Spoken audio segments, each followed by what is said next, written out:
Hello दोस्तों, कैसे हैं आप लोग? अच्छे तो है ना? ध्यान तो रखते हैं ना आप अपना?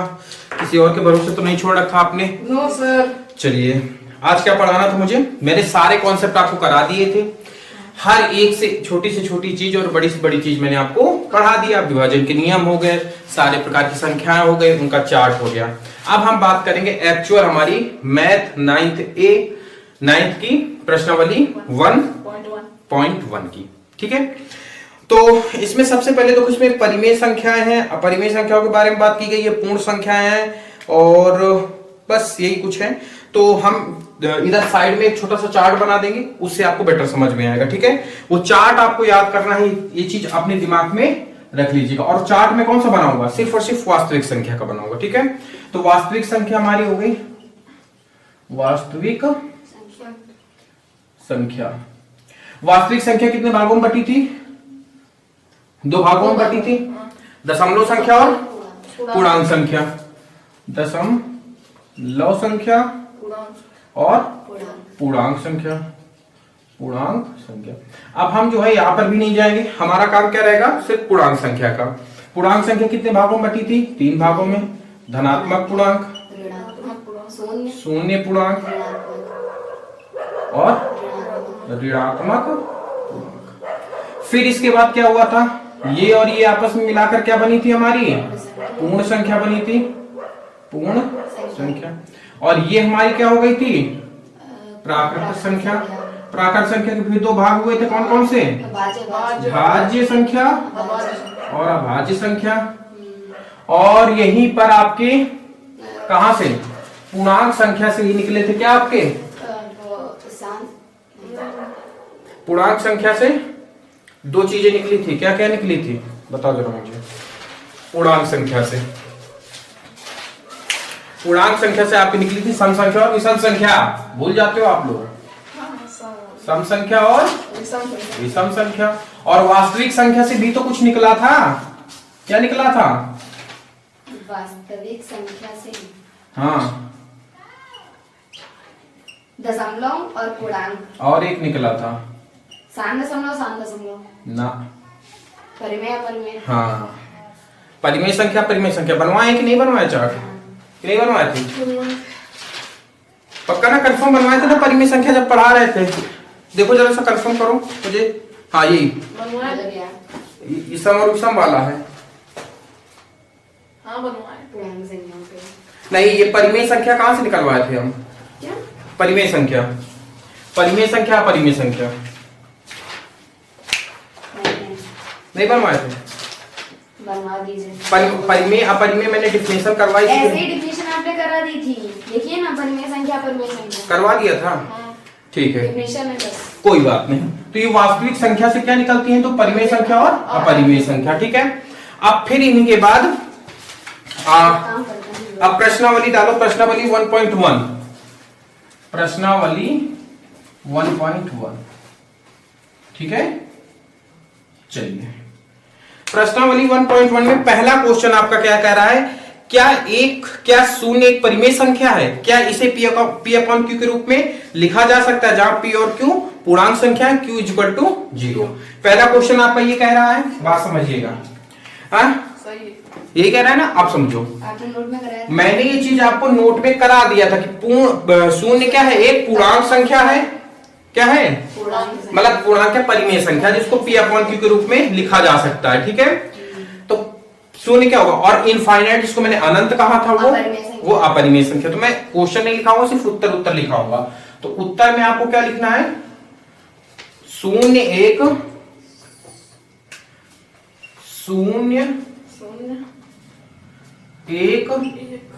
परिमेय संख्या है। परिमेय संख्या है। इसे P अपॉन Q के रूप में लिखा जा सकता है। लिखा जा सकता है। ठीक है, कैसे लिखा जा सकता है? कि 0 अपॉन 1। कितना आंसर आएगा इसका? 0 अपॉन 3 कितना आएगा? 0। अगर मैं इसी का जस्ट उल्टा कर दूं, जैसे 3/0 कितना आंसर आएगा इसका, जरा मुझे बताओ। 3 ही है। कि 3 आएगा? 0 आएगा। चलो मेरे स्टूडेंट ने, आप लोग भी बताइएगा कमेंट करके, ठीक है। हमारे स्टूडेंट ने बनाया, इसका आंसर या तो 0 आएगा या तो 3 आएगा। लेकिन आप लोगों की जानकारी के लिए बता दो, दोनों का आंसर गलत है। क्या है? इनफाइनाइट का मान नहीं सुना आपने? हाँ, अनंत आएगा। 1/0। अनंत आएगा। क्या हम इसको गौर समझिएगा, क्या हम इसको ऐसे नहीं लिख सकते? 3 गुणे a 1/0 नहीं लिख सकते? लिख सकते हैं। इसका मान क्या होता है हमारा? इनफाइनाइट। फाइनाइट। और इनफाइनाइट में किसी भी संख्या को जोड़ो, घटाओ, गुणा करो, भाग करो, कितना आंसर आता है? इनफाइनाइट ही आएगा। कितना आएगा? इनफाइनाइट आएगा। सूत्र लिखवाया भी था, मैथ से रिलेटेड था वो। क्या सूत्र इसका? इनफाइनाइट का? हाँ मैंने कराया था, प्रूफ कराया बता था। दीजिए। अब यहाँ नहीं कराएंगे। सूत्र केवल बता दीजिए। किस चीज का? इनफाइनाइट का। इनफाइनाइट का कोई सूत्र नहीं होता, वो बहुत ज्यादा लंबा प्रूफ है, उसको कराऊंगा, आप परेशान ना हो, ठीक है। उसको मैं शॉर्ट वीडियो में डाल दूंगा, ठीक है। आप लोग उसमें नजर रखिएगा। आज शायद पाइथागोरस थ्योरम, आज या कल में मैं अपलोड कर दूंगा पाइथागोरस थ्योरम, ठीक है। ये समझ में आया आपको? और इसका सूत्र यही होता है बाबू, ये वाला। हाँ, यही तो पूछ रहे हैं। इनफाइनाइट बराबर 1/0। किसी भी संख्या के अगर बटे में 0 आ रहा है तो उसका मान हमेशा याद रखना क्या होगा? 0। इनफाइनाइट होगा। क्या होगा? इनफाइनाइट। कैसे होगा ये मैंने बता दिया है। जैसे 3/0 था, 3 गुणे 1/0 लिखा, इसका मान इनफाइनाइट हुआ। इनफाइनाइट का गुणा इनफाइनाइट करेंगे, इनफाइनाइट आ जाएगा। तो हम ये कह सकते हैं कि अनंत या इनफाइनाइट एक क्या है? अपरिमेय संख्या है। इसको p/q के रूप में नहीं लिखा जा सकता है। क्यों नहीं लिखा सकता? क्योंकि ये इनफाइनाइट तक चली जाती है।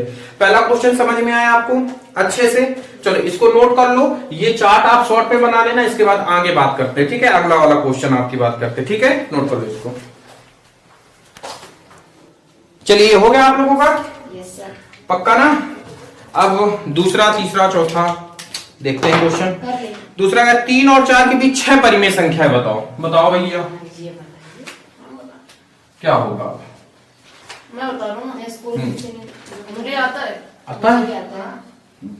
लगा। अभी मैं बता दूं हाँ। तो याद ही रहेगा आपको। देखो क्या कहा है? 3 और 4 के बीच 6 परिमेय संख्या। 3 और 4 के बीच 4 के बीच 6 परिमेय परिमेय संख्या। संख्या। भैया इसका आपका कुछ पता है? बताओ। हाँ बताओ क्या सिस्टम है? 3 और 4 के अपॉन पे 1 है। हाँ 6 में परिमेय संख्या निकालनी है। हाँ तो 7 का। दोनों पक्षों में 7 का गुणा 7 करा को देंगे। गुणा करें तो उसके बीच में जो अब देखो क्या करना है, समझो। जैसे मुझे क्या कहा है, हल लिखेंगे पहले, समझना। देखो आपको ये तो पता होगा कि ये दोनों परिमेय संख्याएं को p/q के रूप में लिखा जा सकता है।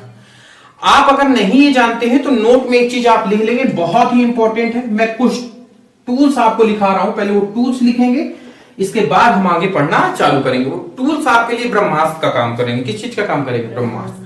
टूल्स नहीं पता होंगे आपको तो आप क्वेश्चन नहीं कर पाएंगे। पहला टूल्स ना लिखो, यदि किसी संख्या का मतलब ये संख्या का चिन्ह किस साइड होता है? उसके आगे होता है कि पीछे होता है? बताओ जरा सा। मतलब आगे होता है। आगे होता है। जैसे मैंने ऐसे लिखा, मैंने कहा 2 का चिन्ह बताओ क्या प्लस है? है। प्लस है माइनस, आगे है प्लस। ये वाला प्लस होगा, आगे है। आगे वाला प्लस। ये वाला, और इस 3 का ये वाला प्लस, इस 4 का ये वाला। मतलब उस संख्या का जो, अगर मैं किसी संख्या का पूछता तो उस संख्या का चिन्ह कहां पे होता है? हमेशा संख्या के आगे। छोटी सी चीज है लेकिन इंपॉर्टेंट है, ये आपको पता होना चाहिए। लिखो, किसी भी संख्या का किसी भी संख्या का संख्या संख्या का चिन्ह चिन्ह हमेशा हमेशा उसके आगे होता है आगे होता है। या आगे होता है आगे होता है। पहली चीज समझ में मैंने एग्जांपल से भी आपको समझा दिया, ठीक है। बाई चांस उस संख्या के आगे कोई चिन्ह नहीं लगा हुआ है, तब हम कौन सा चिन्ह एज्यूम करके चलते हैं? प्लस का। प्लस चलते हैं। ये भी इसको लिख लो आप, टूल्स हैं। छोटी चीजें हैं लेकिन आपको पता नहीं थी, हमें पता है। पता है भी, आप पढ़ा रहे थे। हम ही ने बताया इसलिए कह रहे हैं, आपको पता नहीं थी पहले। यदि किसी संख्या के संख्या के संख्या के संख्या के आगे आगे कोई चिन्ह नहीं है, कोई चिन्ह नहीं है, कोई कोई चिन्ह नहीं है तो तो हम हम हमेशा कौन सा चिन्ह मानते हैं? प्लस का धनात्मक चिन्ह मानते हैं। कौन सा चिन्ह मानते हैं? धनात्मक। धनात्मक इसको हम लोग प्लस कहते हैं, माना जाता है। ठीक है, माना जाता है। एक टूल्स तो ये हो गया। ठीक है, दूसरा टूल्स क्या है? यदि किसी संख्या के हर में कोई अंक नहीं है तो कौन सा अंक जूम करेंगे हम लोग? ये भी नोट कर लो। यदि किसी संख्या के हर में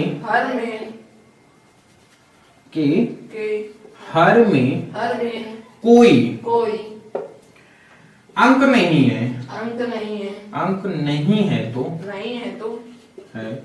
तो हम उसका या उस संख्या का हर क्या मानेंगे?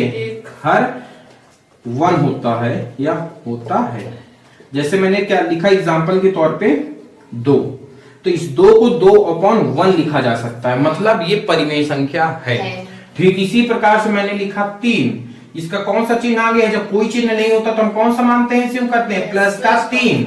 इसमें यदि किसी भी संख्या का चिन्ह हमेशा क्या होता है? उसके आगे होता है। जैसे मैंने कहा 3 + 4, 3 का चिन्ह क्या हो जाएगा? प्लस का। 4 का चिन्ह क्या हो जाएगा? प्लस का, उसके आगे वाला। ये 3 टूल्स हैं जो आपको आगे आने वाले कैलकुलेशन में बड़ा फायदा करेंगे। ठीक है, आप बात करते हैं हम लोग अपने क्वेश्चन की। इसमें क्या कहा है? 3 और 4 के बीच कितनी परिमेय संख्या? इस चीज को आप विशेष तौर पे गौर करेंगे हमेशा।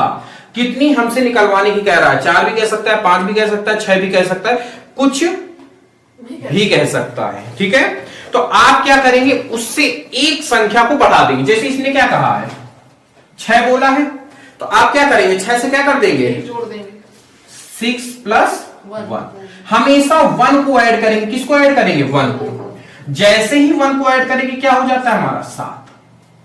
अब इन दोनों संख्याओं में आते हैं। इसको क्या हम 3/1 नहीं लिख सकते? 4/1 नहीं लिख सकते? लिख सकते। अब इसी 7 का अंश और हर में इसमें गुणा कराना है, इसमें भी अंश और हर का गुणा कराना है। तो कराओ जरा सा। 3 × 7, 1 × 7, 4 × 7, 1 × 7। इसको सॉल्व करेंगे कितना आएगा? 21/7। इसको करेंगे 28/7। अब मुझे कितनी संख्या निकालनी है इनके बीच में? 6 परिमेय संख्या। तो कौन कौन सी हो जाएंगी? 6। तो अब क्या हो जाएगा? 22/7। देखो कैसे करना है।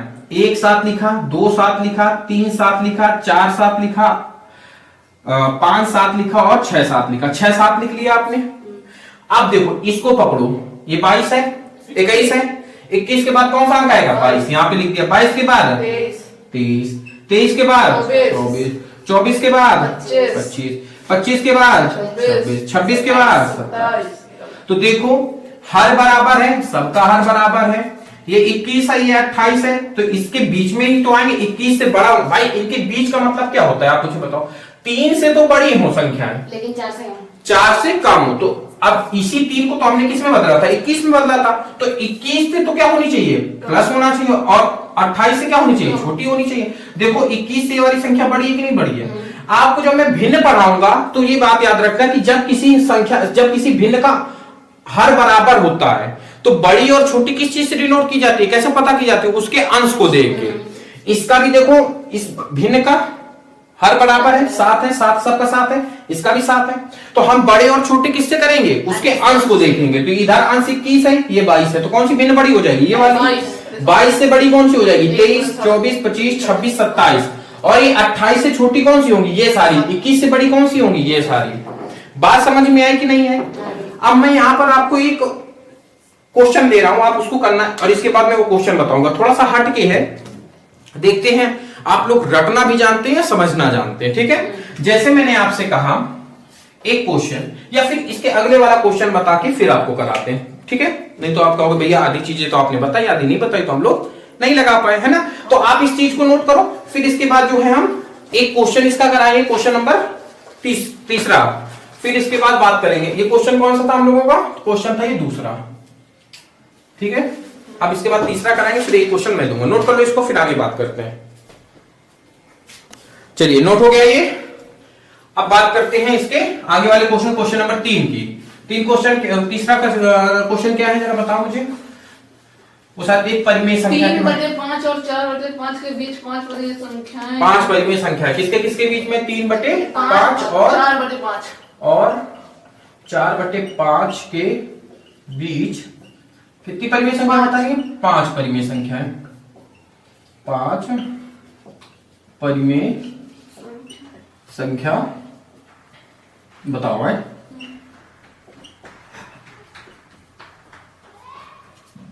अब गौर से समझना, वही काम करेंगे जो हमने अभी तक किया था। क्या किया था हम लोगों ने? पहले ये परिमेय संख्या लिख लिया हम लोगों ने, ऐसे और ऐसे। यहां तक बात समझ में? यहां तक कोई दिक्कत किसी को नहीं होगी। उठाएंगे ये 5 में एक जोड़ेंगे। अच्छा, एक जोड़ते क्यों है मुझे ये बता दो। क्योंकि उसके बच्चे में एक, देखो आपने टीचरों से पढ़ा हो, देखो कुंज बिहारी पढ़ते हो, स्कूल में पढ़ते हो, क्या ये छोटी सी चीज किसी ने बताई आपको? अब एक बात बताओ, अगर हम इसमें एक नहीं जोड़ेंगे, ये एक नहीं जोड़ेंगे, तो 4 ही परिमेय संख्या निकलेंगी। क्यों 4 परिमेय संख्या निकलेंगी? क्योंकि इनके और इनके बीच में आप जब जिस मान लो 5 का गुणा करा, सपोज करो 5 ही का गुणा करा दो, 5 3 15 5 25, 5 को 20 25, कितनी हो जाएगी? एक 16 निकलेगी, एक 17 निकलेगी, 18 निकलेगी, 19, कितनी निकल के आई? क्यों? क्योंकि हमें इनके और इनके बीच की चाहिए। किसकी चाहिए? बीच की। और अगर हम बीच की करते हैं तो हमें कितनी प्राप्त होंगी भाई? 15 और 20 के बीच में 4 ही संख्याएं तो होती हैं। ना तो मुझे 15 लेनी है, ना तो मुझे 20 लेना है। इसीलिए मैं 1 प्लस कर देता हूं, तो यहां पर एक संख्या और ऐड हो जाती है। बात समझ में है कि हम 1 ऐड क्यों करते हैं? 2 ऐड क्यों नहीं कर सकते? 2 ऐड करेंगे तो इनके बीच में और सारी संख्याएं हमें प्राप्त हो जाएंगी। इसलिए हम एक ही ऐड करते हैं, सिर्फ हमें 5 ही चाहिए। अगर आपको 5 से ज्यादा भी चाहिए तो आप यहां बढ़ा सकते हैं, ठीक है। यहां तक बात समझ में कि हम एक ऐड क्यों करते हैं? क्योंकि अगर मैं सीधा 5 का गुणा करा रहा हूं तो मुझे केवल 4 ही परिमेय संख्याएं प्राप्त होती हैं, ठीक है। बात समझ में आई अच्छे से कि नहीं समझ में आई? आगे चलो, छोटी चीज समझ में क्यों करते हैं? अब आगे चलते हैं। हमने क्या किया? 6। अब 6 का गुणा कराओ दोनों भिन्नों में। 3/5 इंटू 6 उधर 4/5 इंटू 6 सॉल्व करो इसको, कितना हो जाएगा? 18/30, 24/30। अब देखो, पहला, दूसरा, तीसरा, चौथा और 5वां हो गई। अब 18 के बाद कौन संख्या आती है? 19, 20, 21, 22, 23। मिल गई हमें 5 परिमेय संख्या। अब बात गौर से सुनना आप लोग, छोटी सी चीज है लेकिन और सुनना। आपको सिर्फ ये और ये बराबर होना चाहिए। अब एक क्वेश्चन मैं ले रहा हूं, उसको देखते हैं कौन सा बंदा करके दिखाएगा हमारे। अगर आपने कॉन्सेप्ट अच्छे से समझा है तो वो क्वेश्चन कर ले हुए, तभी अपने आप को मानना कि मेरी मैथ की तैयारी अच्छी है, 85 के ऊपर ला सकते हैं स्कूल में। और अगर क्वेश्चन नहीं लगा पाए तो अभी आपको मेहनत करने की जरूरत है, 2 साल है, अच्छे से मेहनत करना। चलिए, जैसे मैं कह दूं 3/4 और 4/3 के बीच 3 परिमेय संख्या बताओ। 3 परिमेय संख्या बताओ, ठीक है। आप लोग भी इसका उत्तर कमेंट में मुझे बताइएगा, पक्का प्रॉमिस करिए, ठीक है। ये अगर कॉन्सेप्ट आपको समझ में आ गया तो आपकी मैथ की प्रिपरेशन अच्छी चल रही है, नहीं तो अभी मेहनत करने की जरूरत है। रेगुलर जुड़े रहिए, आपकी मैथ अच्छी करा देंगे। नोट कर लो इसको, फिर इस क्वेश्चन को मैं सॉल्व कराऊंगा इसके बाद, ठीक है। नोट कर लो। चलिए, हो गया आप लोगों का, ठीक है। मैंने आपको ये क्वेश्चन दिया था, ये वाला किसका किसका हो गया? हो गया, दोनों लोगों का हो गया। अब आंसर आप दोनों मिलाइएगा और मुझे ये बताइएगा कि आप दोनों में आंसर, जो भी आंसर करेगा वो मान लेगा कि हमारे 50% 55 के ऊपर ही आएंगे। 85 के ऊपर 55 बहुत कम हो जाएंगे, ठीक है। 85% के ऊपर की उम्मीद वो अपने से कर सकता है। क्लास शुरू होने से क्लास 9th में मैंने अभी से घोषणा कर दिया है, इसी तरीके से पढ़ाई करते रहेंगे आप, कंफर्म आप आगे जाएंगे। चलिए देखते हैं, हमने दो परिमेय संख्या लिखी थी 3 और 4 और 3, ठीक है। अब हम लोग क्या करते थे, इसको पकड़ते थे, कितने परिमेय संख्या निकालनी है हम लोगों को? 3 में 1 प्लस करेंगे, 3 में 1 प्लस के, ये 1 प्लस क्यों करते हैं मैंने बता चुका हूं मैं, 4 कर लिया, ठीक है। यहां तक बात समझ में आ गई, यहां तक तो कोई दिक्कत नहीं होगी। अब आपको एक चीज अपने दिमाग में भेजे में बैठा के रखना है कि जिन परिमेय संख्याओं के बीच में परिमेय संख्या ज्ञात कर रहे होंगे, या फिर जिस भी संख्या के बीच में परिमेय संख्या ज्ञात कर रहे होंगे, उनका हर बराबर होना जरूरी है। क्या इनमें हर बराबर है? यही चीज आपको नोटिस करनी थी। और हर बराबर नहीं होता तो हम लोग क्या करते हैं, एलसीएम लेते हैं। एलसीएम कैसे लिया जाता है? नीचे वालों का गुणा कर लिया, फिर इसका इधर गुणा, इसका इधर गुणा, 3 त्रिक को 9, 4 चौक को 16, कॉमा ऐसे कर दो। इन दोनों का एलसीएम कितना आएगा? 12 आ गया। इसका गुणा 3 त्रिक को 9, कॉमा 4 चौक को 16 बटे 12। इन दोनों का एलसीएम लिया हम लोगों ने, तिर्यक गुणा करा दिया, तो 9 बटे 12 पहली भिन्न प्राप्त हुई और दूसरी भिन्न 16 बटे। अब देखो इनका हर बराबर है कि नहीं है, यहां तक समझ में आया राशि आपको? अब इसके बाद हम क्या गुणा कराएंगे? 4 का दोनों। पहले क्या करेंगे, पहले इनके हर को क्या करना है, हमें आपस में बराबर करना है। बस इतनी चीज आपको दिमाग लगाना था, इतनी सी चीज आपको दिमाग में रखनी थी। तो 9 बटे 12 गुणे 4 इधर करेंगे, गुणे 4 इधर करेंगे, 16 बटे 12 गुणे 4 इधर करेंगे, गुणे 4 इधर करेंगे। यहां तक बात समझ में? अब गुणा कराओ, नचो का 36, 12 चौक कितना हो जाएगा? 48, ठीक है। इधर 16 16 32 48 16 चौको 64, और 12 12 5 12 12 चौका 48। अब इनके बीच में आप कितनी भी परिमेय संख्या 36 37 38 मैंने 3 कही थी ना, आप कितनी भी लिख सकते हैं। 37 से लेके 63 तक कितनी संख्याएं हो जाएंगी? काफी संख्याएं हो जाएंगी परिमेय। ऐसे 37 बटे 48, फिर 38 बटे 48, फिर 39 बटे 48, इस तरीके से चलते चलते चलते चलते जाने कितनी संख्या निकल जाएंगी। लास्ट संख्या क्या बचेगी आपकी? 63 बटे 48। ये संख्या आपकी बनेगी। इतनी परिमेय संख्या किनके बीच में? इन दोनों की। मतलब कहने का मतलब इन दोनों के बीच में इतनी सारी परिमेय संख्याएं होंगी। कुछ बात समझ में आ रही है आप लोगों की? नहीं समझ में आ रही है? नहीं समझ में आई? बोलो बोलो बोलो।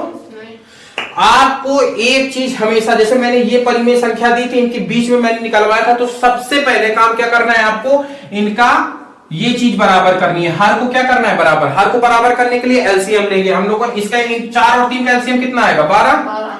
तो 12 इधर आ गया। या फिर ऐसे देख लो, 12 बनाने के लिए इसमें कितने गुणा कराना पड़ेगा? 3 का, तो इधर भी 3 का, 3 त्रिक को 9 बटे 12 ही आ गए। इधर 12 बनाने के लिए 4 का गुणा, 4 3 12, 4 चौको 16, 16 बटे 12। अब हमें ये भिन्न प्राप्त हो गई, वही भिन्न प्राप्त है जिनका हर क्या है? आपस में बराबर है। पहले एलसीएम लेके आपको क्या बराबर करना है? हर बराबर करना है। जैसे ही आपने हर बराबर किया, फिर मुझे कितनी निकालनी थी? 3 में मैंने 1 ऐड किया, 1 ऐड करने के बाद गुणा करा दिया, किसमें किसमें? 4 का इधर गुणा करा दिया, 4 का इधर गुणा करा दिया। और कितनी संख्या, कौन कौन सी भिन्न प्राप्त हुई? 36 बटे 48, 64 बटे 48, ठीक है। अब बस इनके बाद में लिख दो, इनके बीच में 36 के बाद 37, 38, 39 और 64 से कम वाली 63, ये सारी संख्या किनके बीच में आएगी? इन दोनों की। इन दोनों का मतलब इन दोनों के बीच में इतनी परिमेय संख्याएं आएंगी। कुछ समझ में आया? नहीं आया? आ गया ना? पक्का? आपके अक्षय पक्का? नोट कर लो इसको, फिर इसके बाद आगे वाला क्वेश्चन देखते हैं। नोट करो फटाक से। हो गया ये? अब आपको देखो मैं एक चीज बताता हूं, इसी को कहते हैं झलावा। क्या कहते हैं? झलावा। ये करने की कोई जरूरत थी ही नहीं आपको, ये करने की कोई जरूरत थी ही नहीं। अब कहते भैया ये कैसे हुआ आपको? ये तो मैंने गुमनाम करने के लिए आपको बता दिया था। सिर्फ क्या करने के लिए? आपने जैसे ही हर बराबर किया, बात समझ लो, ये भी 12 हुआ, ये भी 12 हुआ। ऊपर अंश क्या है 9, ऊपर क्या है 16, तो मतलब 9 और 16 के बीच में कितनी संख्याएं हैं आपकी? 9 के बाद 10, 11, 12, 13, 14, 15, हर दोनों का बराबर है कि नहीं बराबर है? तो क्या हो जाएगा 12, 12, 12, 12, 12, 12। ये सभी संख्याएं आपकी इन्हीं के बीच में पड़ेंगी। हमें इन्हीं दोनों के बीच में तो निकालनी थी। तो चाहे आप इस तरीके से कर लो, बहुत सारी निकल आएंगी, या ऐसे कर लो और सारी निकल के आ जाएंगी। याद रखना हमेशा, ठीक है? नोट कर लो इसको, फिर इसके बाद आगे बात करते हैं। चलिए, हो गया आपका। अब फटाफट मैं बात कर लेता हूं एक सूत्र की। दो संख्याओं के बीच में परिमेय संख्या निकालने का एक सूत्र भी होता है, ठीक है? उसको देख लेते हैं। उसमें आपको ये हर बराबर करने की जरूरत नहीं पड़ेगी, ठीक है? तो सूत्र को कैसे लिखेंगे? ऐसे पहले आप सूत्र लिखेंगे, और सूत्र क्या होता है? a प्लस बी बटे 2। a जो होती है वो प्रथम परिमेय संख्या होती है, प्रथम परिमेय संख्या, और b क्या होती है? दूसरी परिमेय संख्या, द्वितीय परिमेय संख्या, ठीक है? बात समझ में आई आपको? अब एक एग्जांपल, जैसे पहला ही क्वेश्चन इसमें क्या कर रहा है, दूसरा नंबर क्वेश्चन उसी को बता दे रहे हैं। दूसरा क्वेश्चन क्या कर रहा है? 3 और 4 के बीच 6 परिमेय संख्या निकालो। 3 और 4 के बीच 6 परिमेय संख्या निकालो। 6 परिमेय संख्या ज्ञात करो, ठीक है? जैसे ही हमने 3 और 4 लिखा, तो पहले a बराबर कितना हो जाएगा हमारा? 3, b बराबर कितना हो जाएगा? 4। रख दो यहां पे, तो 3 प्लस 4 बटे 2, 7 बटे 2 पहली परिमेय संख्या आ गई आपकी ये। तो अब हमारी संख्याएं क्या बनेंगी? 3, 7 बटे 2, 4, यही बनेगा कि नहीं बनेगा? ठीक है?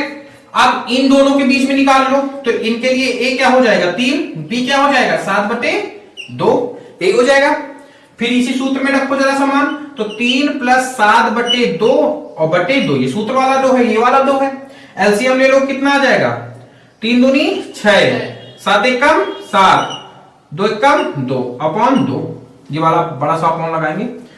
7 6 13 बटे 2 बटे 2। मैंने क्या कहा था? किसी भी संख्या के अगर बटे में कुछ नहीं तो क्या मानते हैं? अभी मैंने लिखा था 1 मान लिया। अब ये पता है ना, दो भिन्नों का गुणा आपस में, पहला पद गुणे चौथा पद, दूसरा पद गुणे तीसरा पद, दो भिन्नें होती हैं ऐसे। इसको भी नोट कर लो, कॉन्सेप्ट है। जैसे ये पहली भिन्न हो गई a1 b1, दूसरी भिन्न हो गई a2 b2, जैसे तो ये भिन्नें हो गई। तो हम इसको सॉल्व कैसे करते हैं? पहली भिन्न को चौथे भिन्न से गुणा करते हैं, और दूसरी भिन्न को तीसरी भिन्न से गुणा करते हैं। तो हमारा आंसर फाइनली क्या आ जाता है? a1 b2 upon b1 into a2, ये आती है आपकी। बात समझ में आई? एग्जाम्पल समझाएं। 3 बटे 2 बड़ा वाला बटे 1 बटे 4, तो क्या करेंगे? पहला पद गुणे चौथा पद, कितना हो जाएगा? 4 3 12, ऊपर वाला लिखेंगे तो ऊपर वाला ही लिखेंगे। अब ये वाला 2 एकम 2, कितना आ गया? 2। तो ये आपकी भिन्न बची, काटना चाहो तो काट दो, 6/1, ये भिन्न बच जाएगी आपकी। बात समझ में? ये भी एक कॉन्सेप्ट है, इसको आप नोट करेंगे, ठीक है? यहां तक बात समझ में आई? अब बात करते हैं इसका, तो गुणा करो जरा सा। 13 एकम 13 और 2 दूनी 4, एक भिन्न हमारी ये निकला है। किनके किनके बीच में निकली है? ये भिन्न। तो अब इसी का अगला नियम, 3 13/4 7/2 इंटू 4, ये हो गई। अब इन दोनों के बीच में एक भिन्न निकाल लेंगे कि नहीं निकाले? मैं यहां पे निकाल ले रहा हूं। ए बराबर कितना है? ए बराबर 7 बटे 2 और बी बराबर कितना है? 4 है भाई। इन दोनों के बीच में निकाल ले। लिखो जरा सा, 7 बटे 2 प्लस 4 2, एलसीएम लेंगे कितना? 7 एकम 7, 4 दूनी 8 और 2 15 बटे 2, और ये बड़े वाला, ये सूत्र वाला 2 हो जाएगा। इधर ये सूत्र वाला कितना निकल के आ जाएगा? 15 बटे 4, ये निकल के आ जाएगी भिन्न। तो अगली भिन्न क्या बनेगी 3:13/4 कॉमा 15/4 कितनी भिन्ने हम लोगों ने निकाल डाली 3 भिन्ने। कितने निकाले थे हम लोगों को 6। अब इसी तरीके से इन दो के बीच में एक निकाल लेना, इन दोनों के बीच में एक निकाल लेना, इन दोनों के बीच में एक निकाल लेना। ये काफी झंझटी पड़ता है, लेकिन आप आंसर आप अपना देखोगे एनसीईआरटी में तो यही वाला आंसर दिया है जहां तक मुझे लग रहा है। एनसीईआरटी में कौन सा आंसर दिया है? वो पहले वाला दिया है। वो पहले वाला दिया था। हाँ, और जो थर्ड नंबर था उसका अलग दिया था।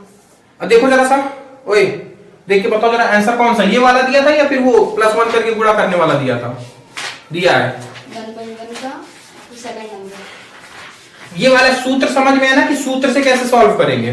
देखो एक्चुअली में ये वाला सूत्र उस जगह काम आता है जहां पर केवल दो भिन्नों के बीच में एक भिन्न पूछ रहा होता है, तब हम ये वाला लगा देते हैं, तब उतना झंझट कम। लेकिन जब दो भिन्नों के बीच में 3, 4, 5, 6 भिन्ने पूछता है 13 नहीं दिए। कौन कौन सी दिए? 31/50, 32/50। अरे वही दिए हुए 1 वाला। ठीक है, बात समझ में। सूत्र से ऐसे करेंगे, नोट कर लो। इसके बाद फिर हम बात करते हैं चौथे। अब चौथा तीसरा भी इसी प्रकार से कर लेना जैसा मैंने बताया। a बराबर इसमें क्या मानोगे 3/5, और b बराबर कितना मानोगे 4/5। सॉल्व रख के सॉल्व कर लेना। अब मैं बात करता हूं चौथे की।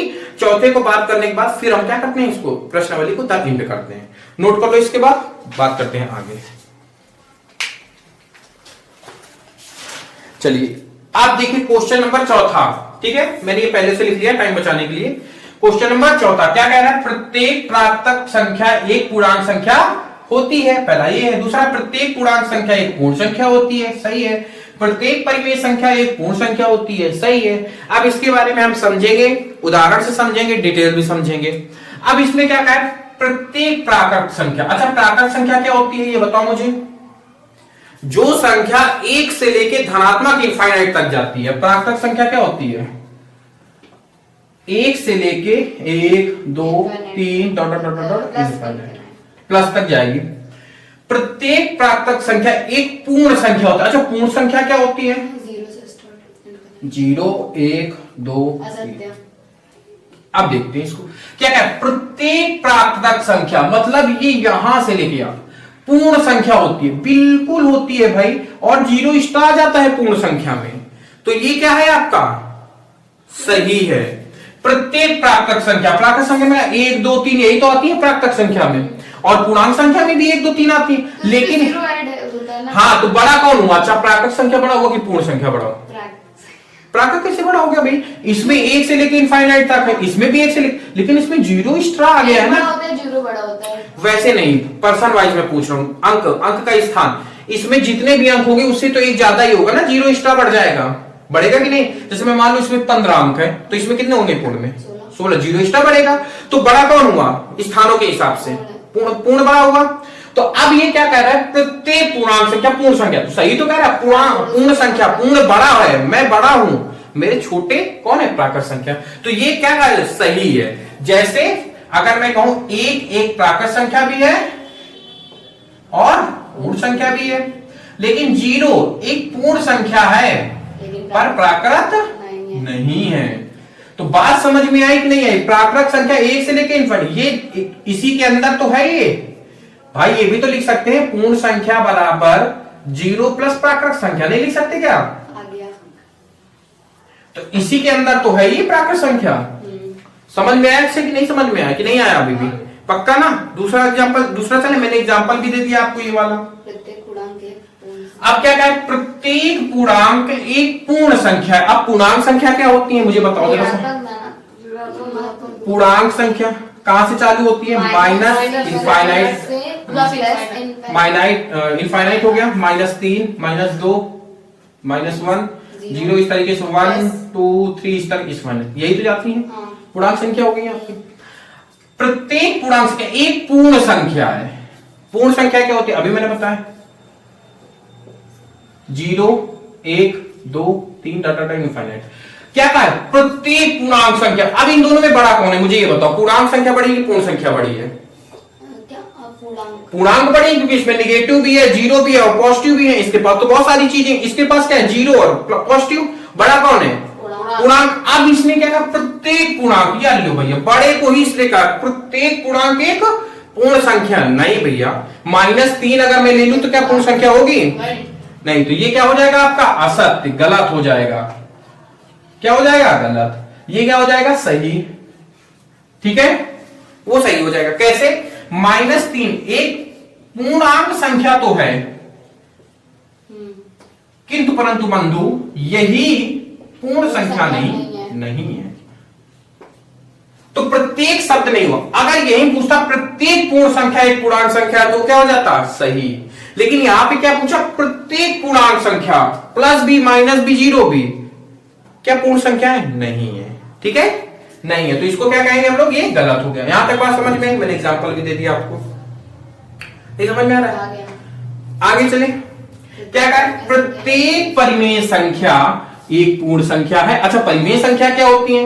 परिमेय संख्या वो होती है जिनको P अपॉन Q लिखा जा सकता है। P अपॉन Q के रूप में लिखा जा सकता है। क्या कहा है? प्रत्येक परिमेय संख्या P अपॉन Q वाली क्या पूर्ण संख्या है? अच्छा, पूर्ण क्या होती है आपकी? 0, 1, 2, 3, फिर वही वाली बात फंस गई। प्रत्येक परिमेय संख्या, अगर मैं बात करता हूं 3/2 की, तो ये परिमेय तो है, पूर्ण है क्या? ये पूर्ण का मतलब होता है परिमेय, हर क्या होना चाहिए? 1 होना चाहिए। पूर्णांक के बाद आपको हर एक ही मिलेगा। पूर्णांक के बाद धनात्मक, ऋणात्मक और शून्य होता है, उनमें सब में हर एक मिला है आपको। फिर पूर्ण संख्या हर में एक मिला है, प्राकृतिक संख्या हर में एक मिला है, सम में, सम और विषम में सम एक मिला है, भाज्य और अभाज्य में हर एक मिला है। बटे वाला सिस्टम नहीं होता है। तो यहां पर तो ये बटे हो गए, तो ये पूर्णांक संख्या या पूर्ण पूछा था ना, पूर्ण संख्या नहीं है, परिमेय तो है। बात समझ में आई? या तो आप इसको कांस्टेंट वाई रट लो ऐसे, या फिर इस तरीके से इसको समझ लो। मेरे हिसाब से समझना आपके लिए ज्यादा जरूरी है, क्योंकि नहीं सब भूल जाओगे। और जो मैंने चार्ट कराया था, अगर वो चार्ट आपको याद हो तो उससे तो और आसानी होगी। तो मेरे हिसाब से तीनों क्वेश्चन आपको समझ में आ गए होंगे। कहीं पर भी इतनी सी भी दिक्कत लग रही हो तो मुझसे पूछ लो। नहीं, इस क्लास को यहीं पे एंड करते हैं। हाँ, परिमेय संख्या का जो P अपॉन Q है, हाँ, इसका कोई मान होता है? मान कुछ भी लिख लो, जैसे मैंने 3/2 लिख लिया, कुछ भी आप 107/5, 12/3, कुछ भी लिख लो। माइनस में भी लिख सकते हैं। माइनस में भी लिख सकते हो, माइनस प्लस दोनों होती परिमेय संख्या है। ठीक है, और कुछ डाउट? परिमेय संख्याएं आपकी कहां से फूटी थी, कहां से शाखा निकली थी? वास्तविक संख्या से। और वास्तविक संख्या निगेटिव भी होती है और पॉजिटिव भी होती है। तो परिमेय संख्या भी पॉजिटिव भी हो सकती है, निगेटिव भी हो सकती है। बात समझ में? चार्ट कंफर्म रखना, चार्ट याद रखना, आपको ये चीज समझ में आ जाएगी। राशि क्या कहीं दिक्कत लग रही है? बताओ मुझे। आपको खत्म करें? चलिए नोट कर लीजिए आप। और आई होप मेरे हिसाब से आपको वीडियो अच्छा लगा होगा। अगर वीडियो अच्छा लगा है तो आप हमारे चैनल को सब्सक्राइब करें, वीडियो में कमेंट करें, वीडियो को लाइक करें, और वीडियो देखने के लिए धन्यवाद।